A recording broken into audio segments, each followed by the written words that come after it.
Έλα Γιάννη, δώσε.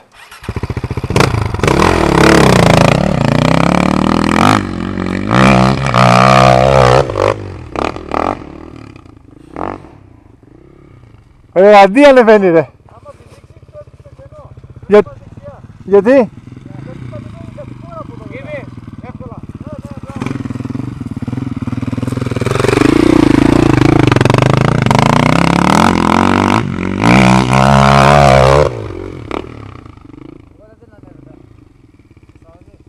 Άντε δώσε μια πρώτη, τέρμα.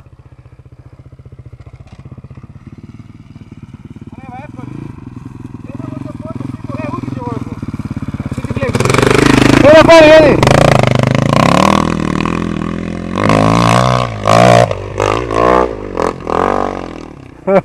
Παραλίγο. Ναι, το μπούστι, μπράβο. Έλα Γιάννη, έλα πάρε την κάμερα.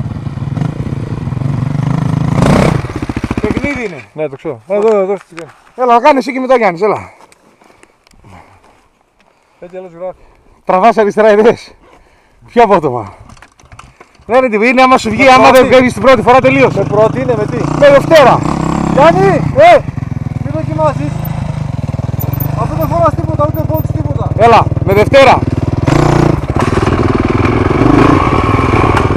Τώρα και ξεκινείς. Πρώτη στην προσπάθεια ο Νίκος Μαργαρίτης. Έτσι, μπράβο του. Πρώτη και πρώτη ανέβηκε. Πάμε τώρα για τον Γιάννη τον Μαργαρίτη. Όχι, δεν πάω, αφού δεν έχω πόντους τίποτα, ρε μαλάκα. Έλα. Μάγκο, δώσε.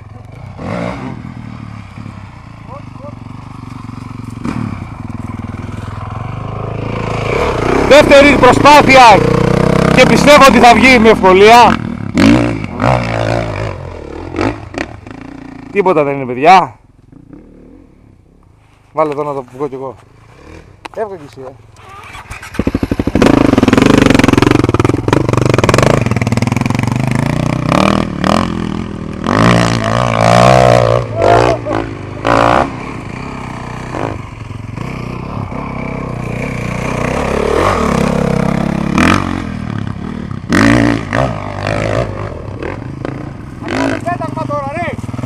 Γιάννη, θα κάνω πέταγμα.